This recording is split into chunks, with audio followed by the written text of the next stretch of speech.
আসসালামু আলাইকুম। আপনারা সবাই কেমন আছেন? আমিও আল্লাহর রহমতে ভালো আছি। আমার ভিডিওটি কাছে কিংবা দূরে, দেশ কিংবা দেশের বাহিরে যারা দেখছেন তাদেরকে অসংখ্য ধন্যবাদ। ছাদের উপর উঠতে গিয়ে দেখি হঠাৎ করে চোখে পড়লো পুকুরে একটা ডিম, হাঁসের ডিম।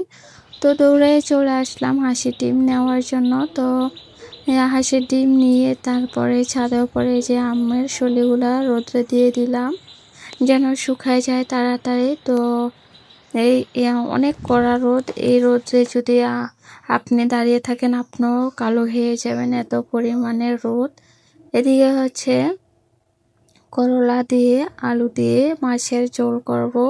এই গরমে দিয়ে করলা তরকারি রান্না করলে খেলে শরীর পুরো ঠান্ডা হয়ে যাবে, এত ভালো লাগে।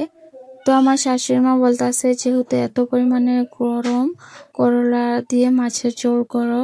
তো প্রথমত আলু আর করলাগুলো আমি ভেজে নিয়েছি, ভেজে তারপরে এভাবে রান্না করছি। আমার শাশুড়ি মার কাছ থেকে এভাবে রান্নাটা আমার শেখা। আমি কখনো এভাবে রান্না করি নাই, আমার মার কাছ থেকে শিখে নিয়েছি। এভাবে রান্না করলে খেতে ভীষণ মজা লাগে। আগে তো এই তরকারি খেতে পারতাম না, এখন একটু একটু খেতে পারি। তো এই যে আমার তরকারি রান্না হয়ে গিয়েছে, এখন আমি পাতিলের ভিতরে নামিয়ে নিব। আমার ভিডিওটি যদি ইউটিউব চ্যানেল থেকে দেখে থাকেন প্লিজ সাবস্ক্রাইব করে পাশে থাকবেন। আর পুরাতন আপু ভাইয়াদেরকে অসংখ্য ধন্যবাদ। এদিকে হচ্ছে ভেন্ডি ভাজি করে নিচ্ছি। আসলে গরমে দিয়ে কোনো খাবারই মজা লাগে না মুখে। তো ভাবলাম যে এভাবে ভেন্ডি ভাজি করি আর ভেন্ডি সিদ্ধ করে নিব ভর্তা করার জন্য। আর আমার মুখে মাড়ি তো ফুলে গিয়েছে, কোনো খাবারই খেতে পারি না।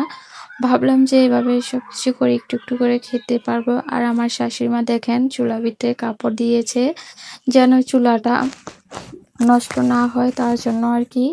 এই যে দেখেন আমি সিদ্ধ করে নিয়েছি, অল্প পরিমাণে নিয়েছি যেন খাওয়া হয়ে যায়, বেশি করলে আসলে খাওয়া হয় না, এই জন্য আর কি অল্প পরিমাণে সিদ্ধ করে নিলাম।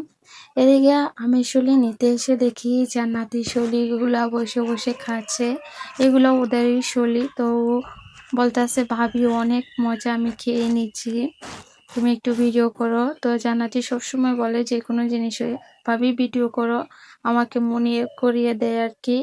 এদিকে হচ্ছে চালের গুঁড়া রোদনি দিয়েছে, এগুলা দিয়ে পিঠা বানাবে, আথামি বানাবে, আলু চিপসের এই আর কি।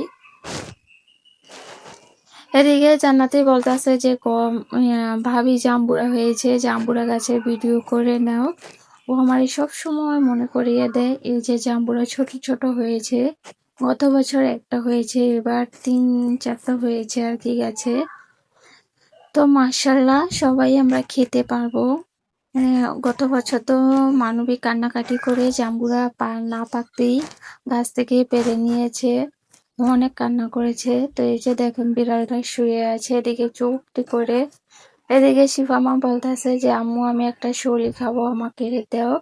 তো ওকে বলতেছিলাম তুমি খাও, কোনো সমস্যা নেই। এদিকে দেখি মরিচের চারা খুব সুন্দর হয়েছে মাশাআল্লাহ। আজকে ব্লগ ভিডিওটি আপনাদের কাছে কেমন লেগেছে সবাই কমেন্টের মাধ্যমে জানাবেন। আজকে ভিডিও এই পর্যন্তই, আল্লাহ হাফেজ।